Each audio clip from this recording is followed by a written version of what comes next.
of guides who are guarantors of the country's good image.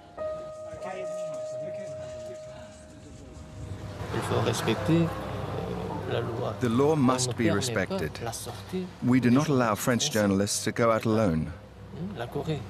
Our country, North Korea, does not like the French. Why? Because they took part in anti-North Korean operations. There never were any French operations against North Korea. But in Pyongyang's eyes, every foreigner is a potential enemy who has to be closely watched. It's the sworn duty of each guide to chaperone the visitor and regurgitate the regime's propaganda.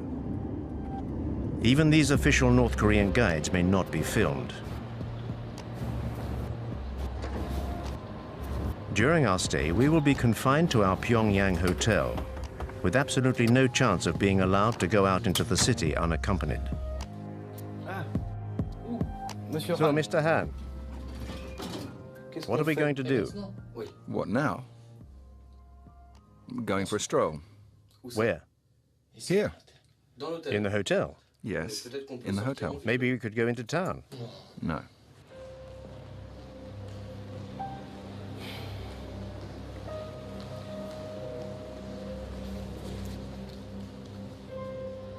Having spent several hours wandering around the hotel lobby, we finally get authorization to go out. Any trip is pre-programmed and serves the objectives of the propaganda machine. The house where the founder of the nation was born reminds foreigners of President Kim Il-sung's heroic deeds and helps to affirm the family's legend. When she was 14 years old, the president left his native home, Mangyongdae, firmly determined not to return before Korea became independent. Since then, the president led the 20-year-long arduous anti-Japanese armed struggle to a shining victory and finally liberated our country.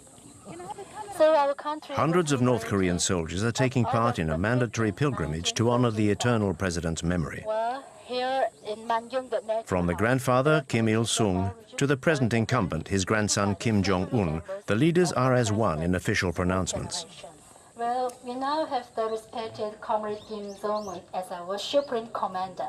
He is exactly like the President Kim Il-sung and the great General Kim Jong-il in his ideal leadership and in his humanity. So our Korea will always emerge victorious in the future too, under the wise leadership of the respected Marshal Kim Jong-un.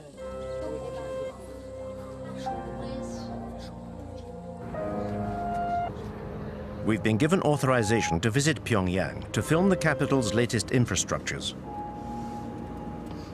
The authorities are keen to airbrush the image usually associated with this country: a totalitarian regime, a family dynasty, and brutal repression.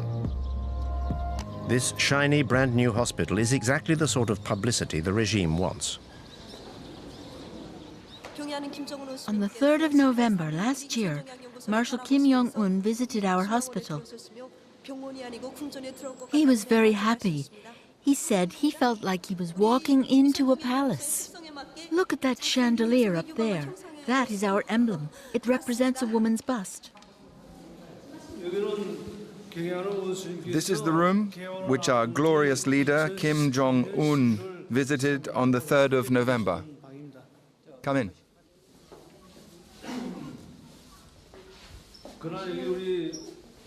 This is the bed the Marshal sat on when he came here. He asked how long the patients stay here. And Marshal Kim Jong-un sent us this 42-inch television the day after his visit. So you sleep here, is that right? You're a patient here? Yes. Do you speak French? A little. What a stroke of luck. The first patient we meet and she speaks French. How much longer are you going to be staying here? A week should be enough, I think. Wearing her hospital clothes, this patient is giving the performance of her life in this well-directed play.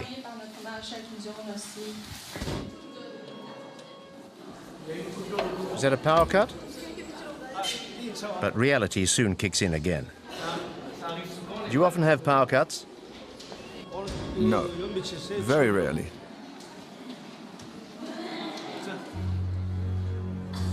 The hospital's employees do their best to remain unmoved by such events. Nothing can tarnish the image of the country and those who run it.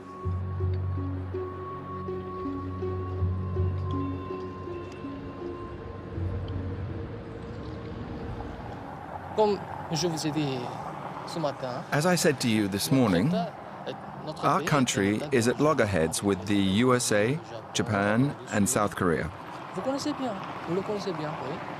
So we need a strong military, many soldiers to defend the fatherland. There is always tension in the Korean peninsula.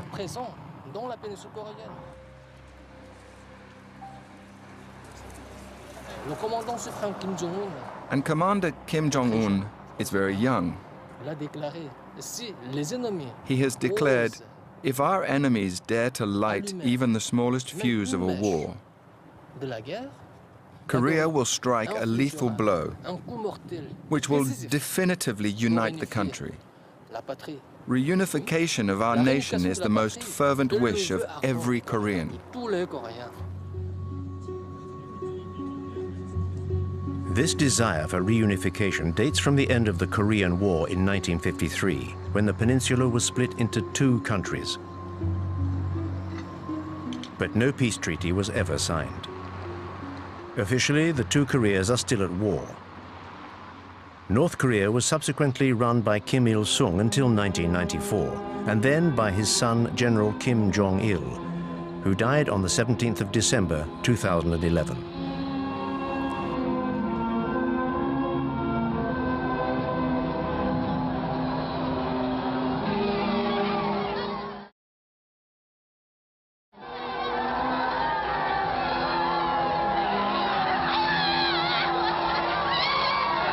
Kim Jong-un, son of the late Kim Jong-il, has been in power for 3 years. In life or in death, the Kim dynasty's power over 24 million North Koreans endures.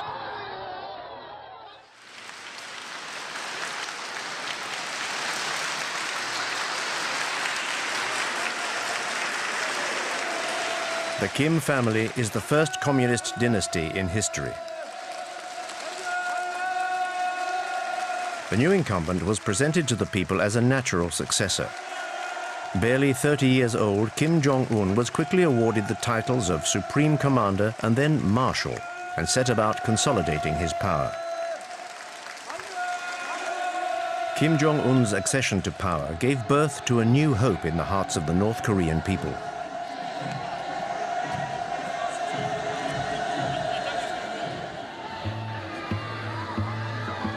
More of a modernist than his father, he built theme parks and was accompanied at public appearances by his wife. No North Korean leader had ever been seen to be so liberal before.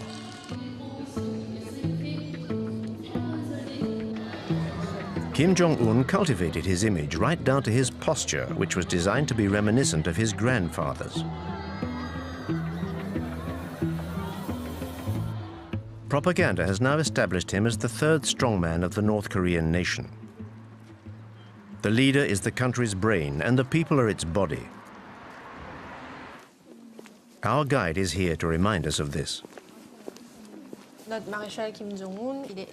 Marshal Kim Jong-un is exactly like General Kim Jong-il in his human virtues, his political leadership, and his philosophy.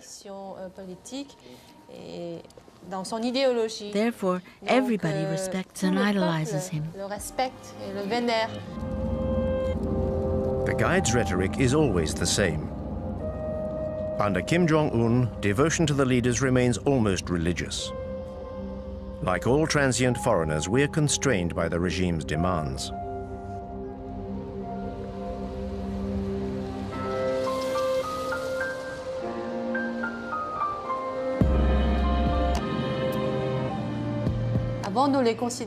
Before, we thought of them as leaders or heads of state.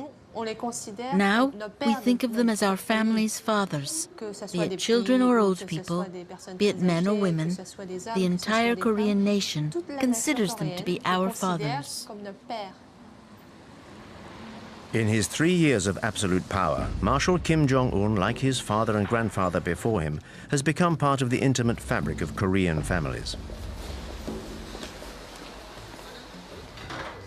This retired scientist and her granddaughter are typical of this devotion to the regime. What are your feelings towards the Marshal? Like everyone else, I feel that Marshal Kim Jong-un is the embodiment of our destiny. He is our future and a father to us all. You foreigners could never understand how much we venerate our Marshal. The whole Korean population places its future and destiny in his hands. It is thanks to Marshal Kim Jong-un that I am wealthy and can live like this. In fact, maybe you know the song which speaks of the rise of our young nation and tells how our country will be built by the people under the guidance of Comrade Kim Jong-un. Thanks to him, our future will be brilliant and socialism will triumph.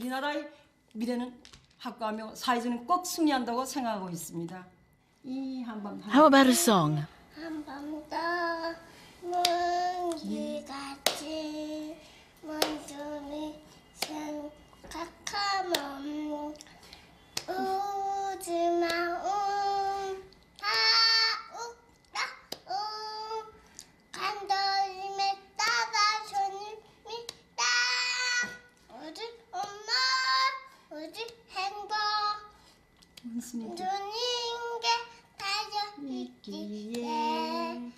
아침 저녁 소원은 하나 원수님의 안녕입니다. You see, even little children miss the Marshal, so they salute him in their songs. Your granddaughter who just sang, she's 2 years old. What kind of future do you want for her? What kind of country will she live in? I feel sure that she will live in a strong and prosperous country that will incarnate the might of Mount Baekdu. That she will live in a world where she will have no cause to envy others.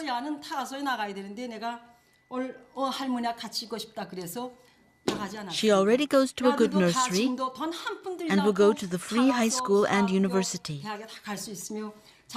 We hope she's going to be a scientist like her grandfather. We would like her to contribute to our nation's developments in science and technology under the guidance of Marshal Kim Jong-un.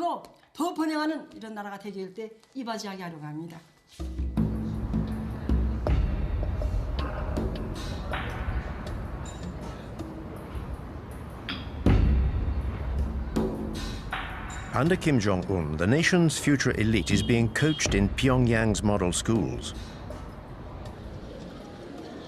Here, the children of families close to the nucleus of power will one day become musical virtuosi.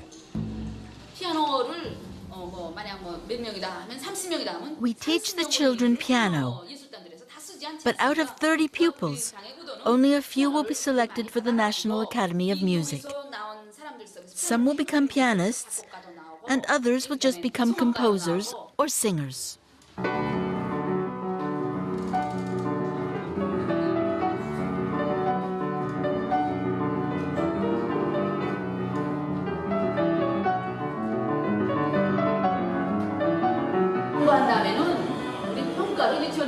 Our junior school gives out these red stars as rewards to children for good work. And when they see these stars, it also makes them want to join the army.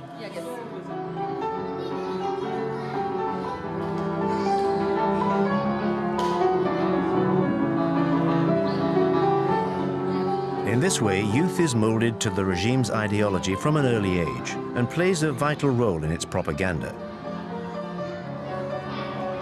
The children have to be adorable. They're cosseted and well-fed.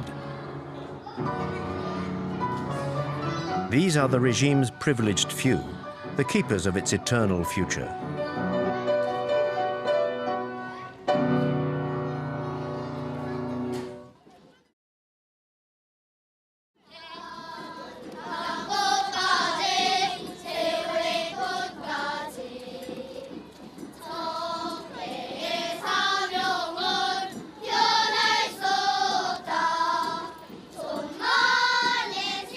From infant school through to university, devotion to the leader seems unfailing.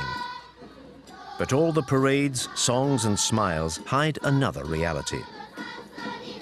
The images that we filmed in North Korea give no insight into how this enigmatic country really works. Only North Korean refugees who have fled their homeland can genuinely shed light on the country's everyday life.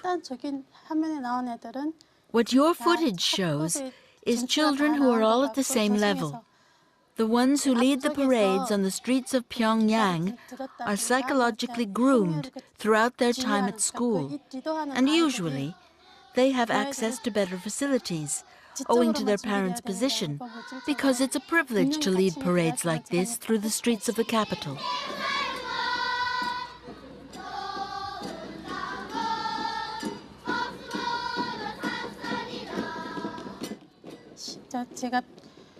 The difference between the kids from Pyongyang and the kids from the countryside is their size. The children from the capital are much bigger than the country kids of the same age. This is due to lack of protein in their diet.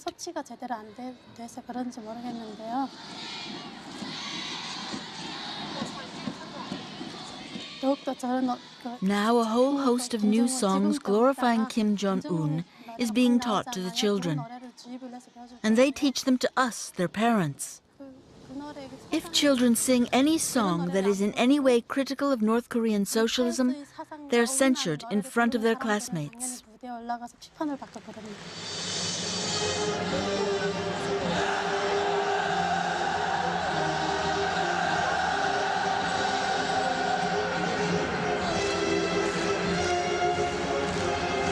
This indoctrination of youth is an absolute priority. At the heart of this education lies a rabid patriotism.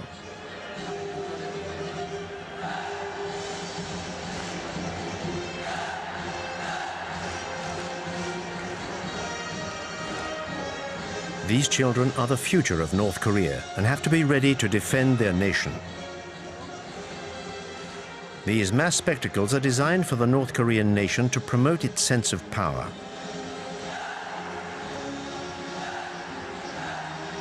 These 20,000 young participants are all members of families fiercely loyal to the regime.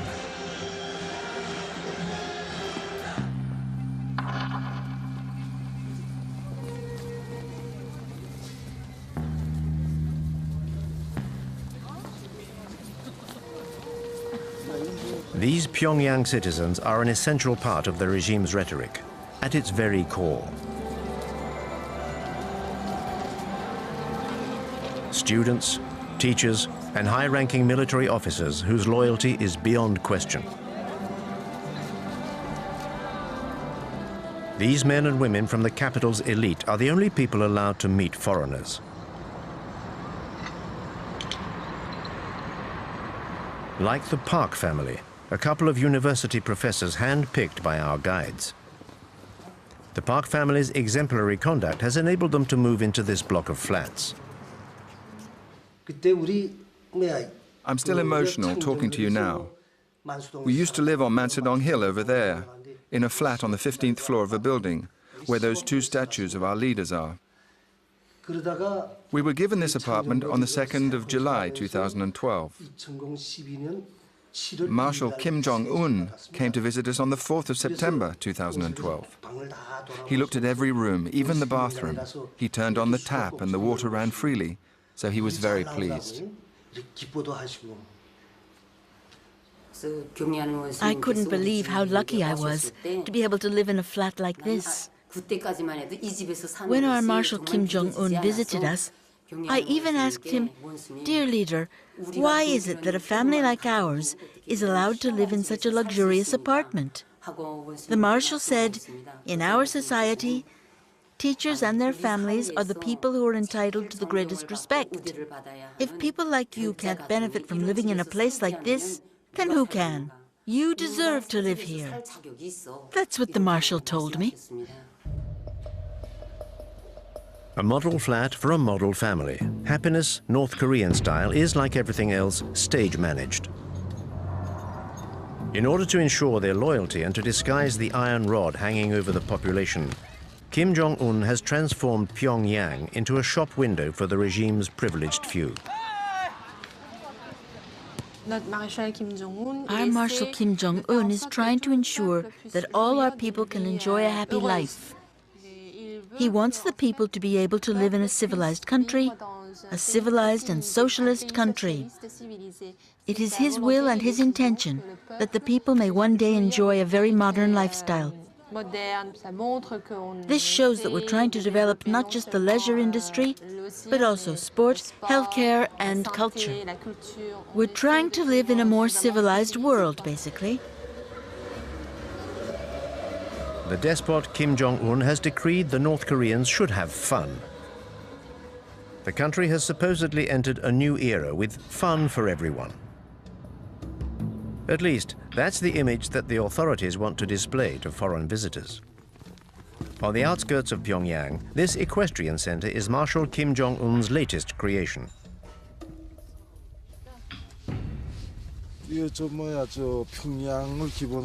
This equestrian center is for the benefit of everybody: workers, employees, old people, and even small children. Nothing is left to chance. There's no room for improvisation. I'm on my way. They want to see the merry-go-round. Get everything ready quickly and let the others know. We're on our way.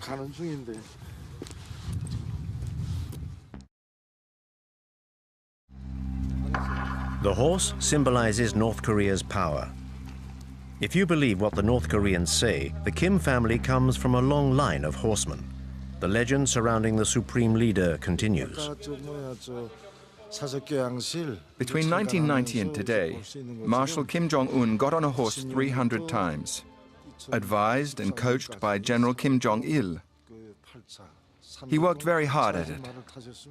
In order to become a great horseman, he studied and read many books which enabled him to master every aspect of horse riding. That's why he's such an expert now. The myth surrounding Kim Jong-un borders on the grotesque. Indoctrination seeps into every aspect of life. Our presence here serves to export this ultra-propaganda across the country's borders.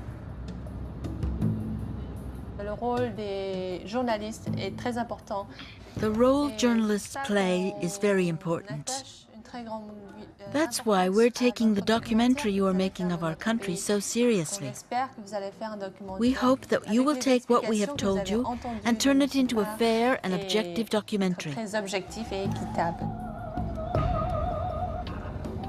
Part of the schedule for the day is a visit to Marshal Kim's latest folly, a ski resort 200 kilometers from Pyongyang. His time studying in Switzerland gave him a taste for winter sports. The regime has spent $300 million on the construction of this complex. But Kim Jong-un has also achieved his objective of circumventing the embargo on leisure goods imposed by the international community.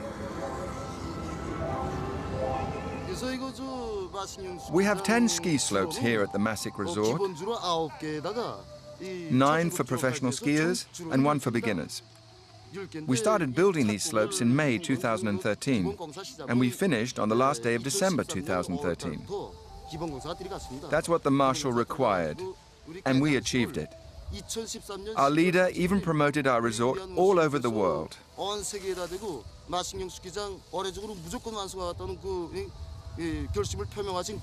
Skiing is part of our country's culture. And so Kim Jong-un wanted this resort built to develop our civilization.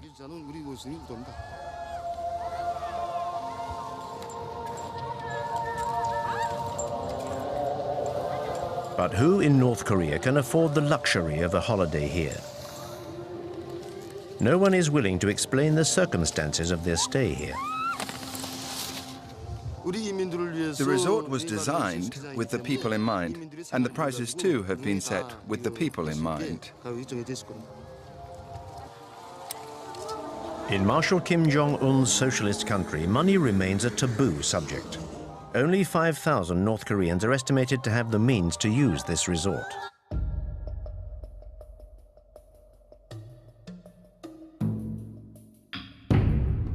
In the opinion of this North Korean refugee, these new facilities are unacceptable.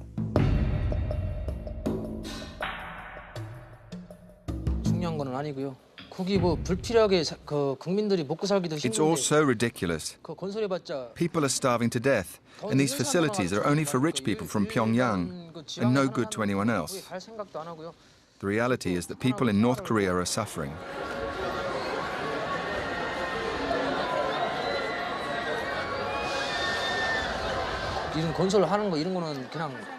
When I see all these leisure facilities being built, I think to myself that it's just to placate the people and show people abroad that the country is capable of achieving these things. All the money spent on building these things could have been redistributed throughout the population. This is just throwing money out of the window. North Korea's economic difficulties do not stop the regime from spending money hand over fist. Every 2 years, Pyongyang puts on a film festival open to foreigners. This is a way for the authorities to present an image of cultural and material prosperity to the world.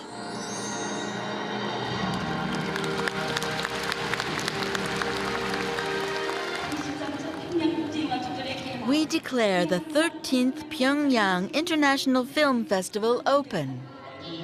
The films and cartoons shown all follow the party line, of course. This amenability towards the world outside North Korea is limited, and tributes to the leader are never far away. This event is all the more important because it only takes place thanks to the interest and the love that Marshal Kim Jong-un has for the cinema. You're about to watch films which are completely innovative in both form and content. North Korean cinema has a central role in the propaganda machine. It educates even before it entertains.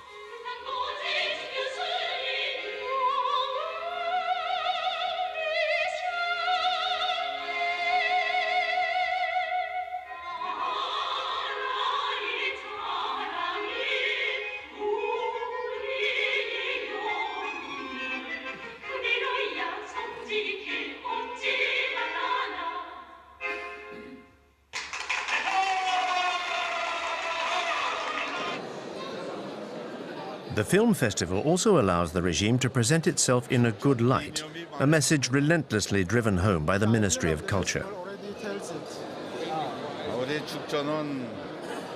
We want independence, friendship, and peace between peoples.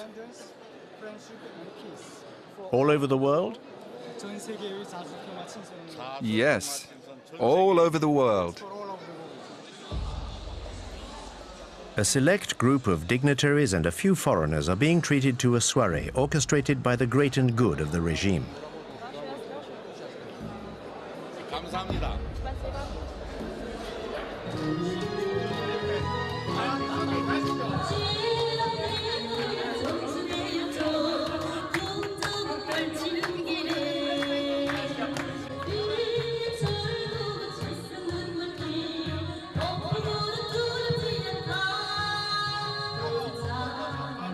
But behind this facade of a smiling, prosperous North Korea, the regime maintains control over every citizen's life.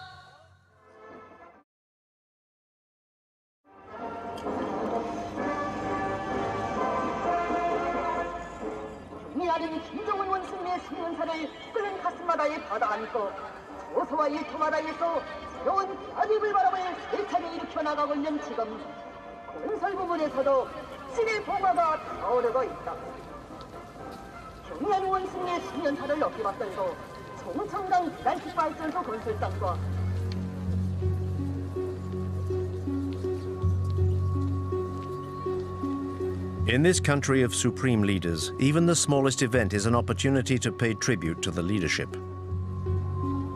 Under North Korea's totalitarian system, there is no other choice.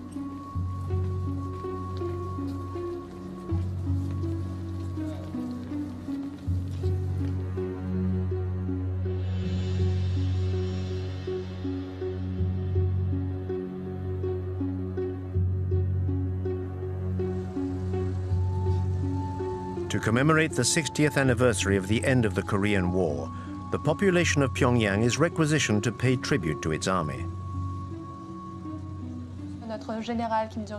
General Kim Jong-il said, "To safeguard our country, one can live without candy, but one cannot live without bullets."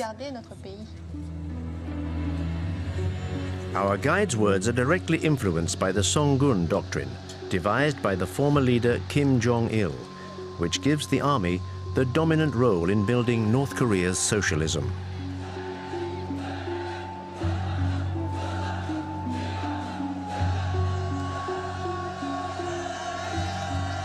Like his father, Kim Jong-un perpetuates the tradition of large public parades. In this way, he sets the scene for his own power and that of North Korea.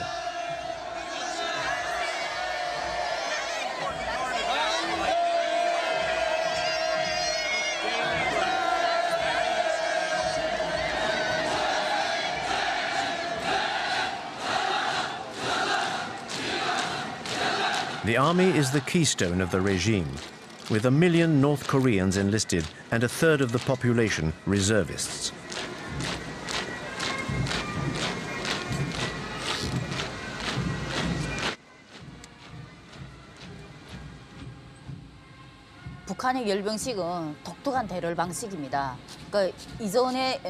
These parades are quite remarkable.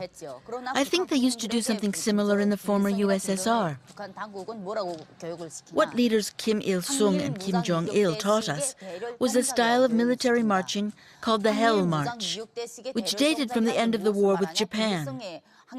It's a style that Kim Il-sung was already using when he fought the Japanese. The idea is to intimidate the enemy. When you do a hopping goose step like that, it's rough on the stomach. When we trained, we were told to wear 2 leather belts done up very tightly under our belly. This pushed up your stomach, which you can imagine is very painful.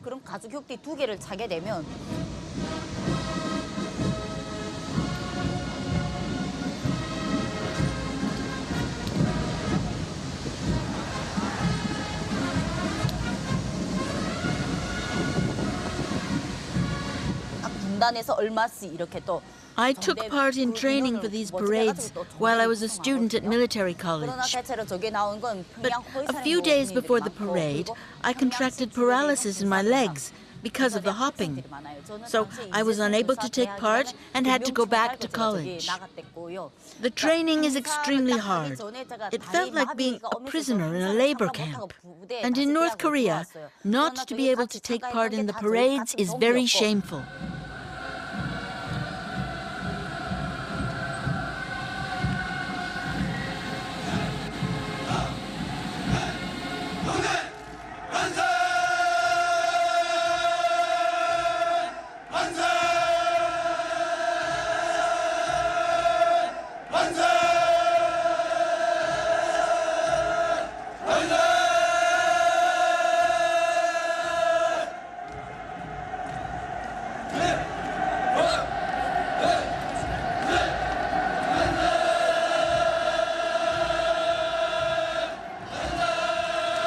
In order to establish his authority over the army and the party, Kim Jong-un took his inspiration from the darkest days of Stalinism. In December 2013, the young dictator began a violent purge of the state's apparatus. Any officials who could have got in his way were brutally eliminated, beginning with his own uncle, Jan Song-taek, who was very influential at the heart of the regime.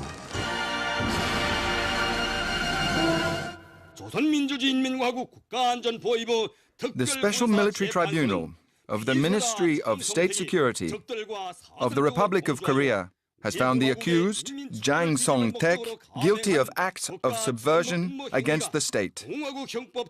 His goal was to overthrow the power of the proletariat by aligning himself with our ideological enemies. This crime carries the severest penalty under Article 60 of our Penal Code. This upstart, this traitor to the revolution, is condemned to death. The decision is to be implemented with immediate effect.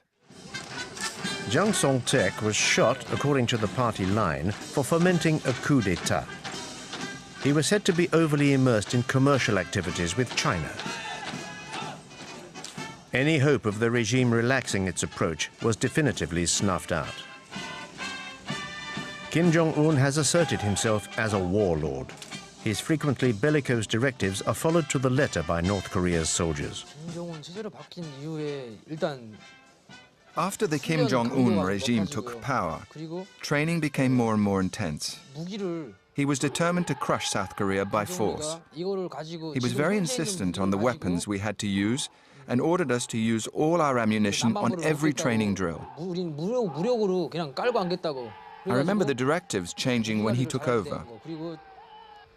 We had to go up into the mountains more and more often for training sessions, 2 or 3 times a week. And everything changed from a military equipment point of view. We got new and better munitions, like armor-piercing bullets. I think Kim Jong-un wants to prove to Koreans that he is capable of preparing the country for a war against South Korea.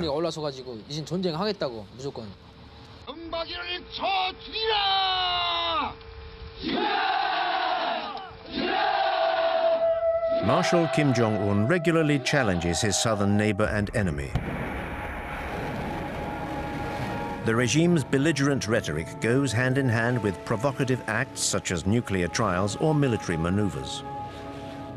The state needs an enemy to justify the economic priority given to the military.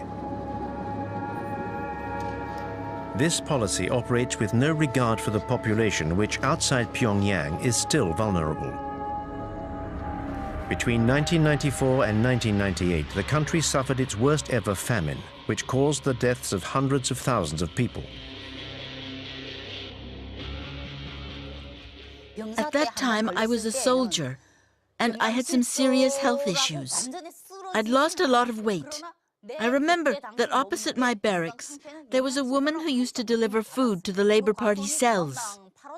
I went to see the farm manager and pleaded with him to give me some apples. I said, "Give me an apple before I starve to death." So he said, "You can eat what you like when you're here, but you can't take anything with you. Otherwise, all the other soldiers will end up coming here and your superiors will confiscate your food." I lived on an apple in the morning and an apple in the evening for several months. Nowadays, there are no great famines, but lack of food is still the main thorn in the regime's side.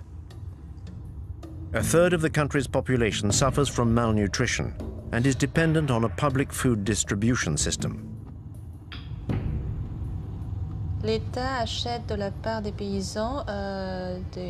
The state buys cereals and other foodstuffs from the farmers at a low price and then redistributes them among the population. Depending on the number of people in the family, they get more or less food. More is given to families where there are adults. The regime is still incapable of feeding its people, but is keen to convince us that the opposite is true.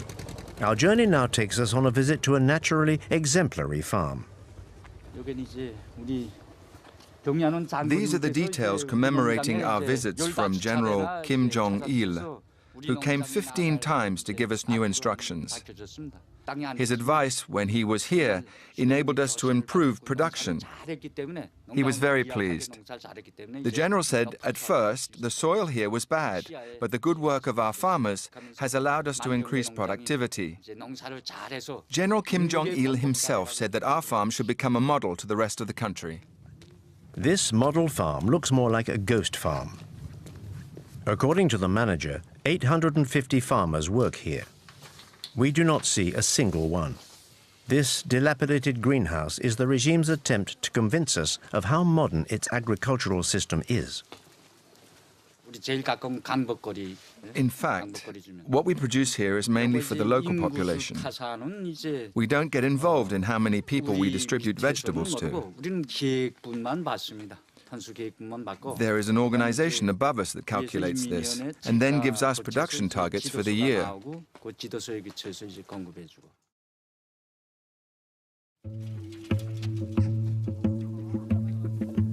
But the targets set by the authorities are unattainable.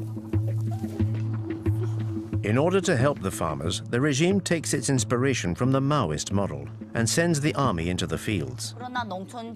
As soon as our training is over, we go into the country to work with the farmers. We usually help with pricking out rice or planting corn. Every regiment is billeted to a farm near its barracks. The commanding officer might say, this barracks, you go to this farm or whatever.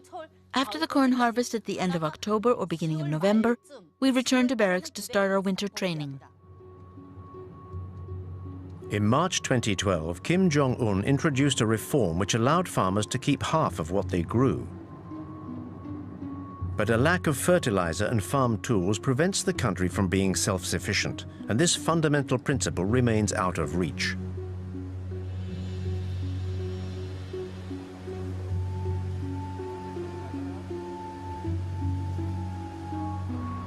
The regime seems to continue supporting a systematic economic path. But today, it no longer has any choice but to tolerate private commercial ventures.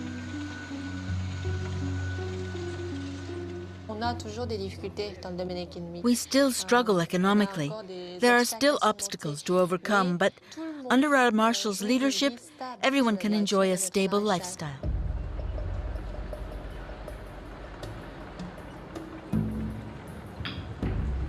The regime has succeeded in maintaining this stability by cutting off its population from the outside world.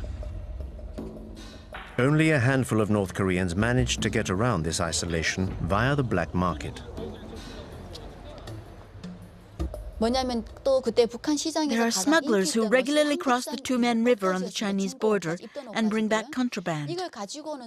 I went into business with a bunch of friends, and I remember everyone copying and burning South Korean DVDs brought in from China, and then selling them in the markets. In North Korea, buying DVDs like this is expressly forbidden and goes against the regime and the law.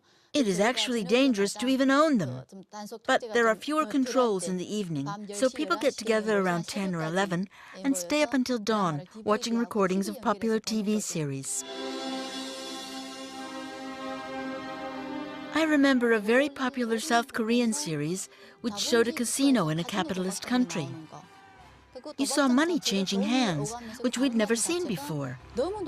Because all you see on North Korean television is documentaries about Kim Il-sung and Kim Jong-il. And it's still the same today. But in those South Korean series, I saw apartments and wardrobes full of clothes and shoes. The North Korean regime keeps on telling us that South Koreans are very poor. But the people in those series were really fashionably dressed, and I loved it.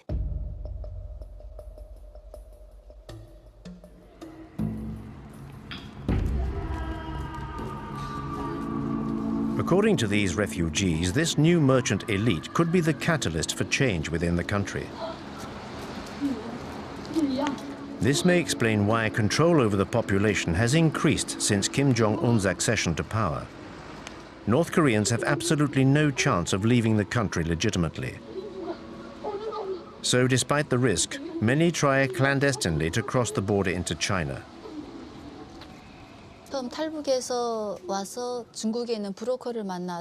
The first time I fled North Korea, I met a middleman when I arrived in China and was sold to a Chinese farmer.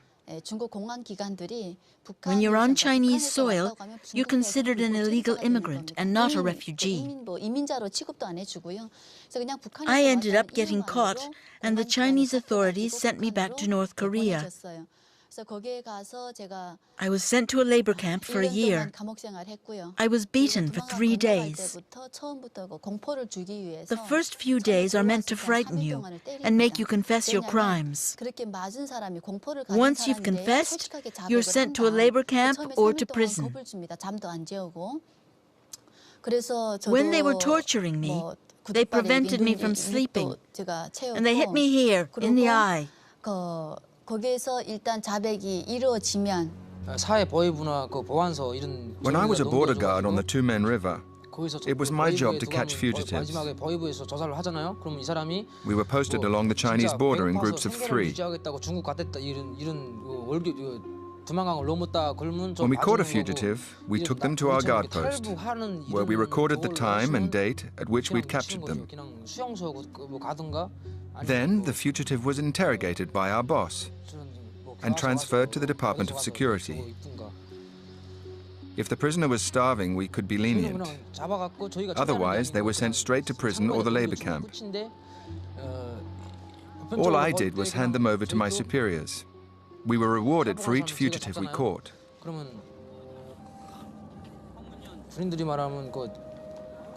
I stopped about 8 people from escaping across the Tumen River into China. If you catch 1 fugitive, you get a medal. If you catch 5 in the same year, the Labour Party awards you prizes and even holidays so that you can go home and see your family.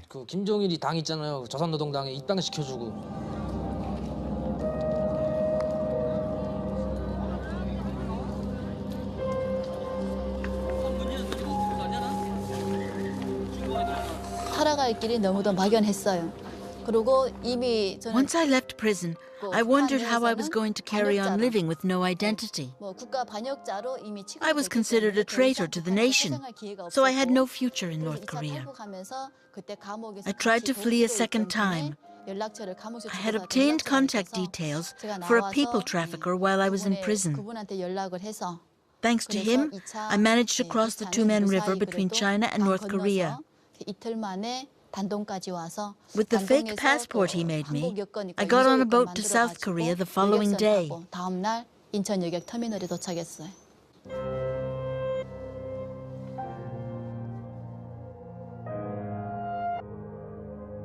The ruthlessness of the regime and the disastrous economic situation have forced over 200,000 North Koreans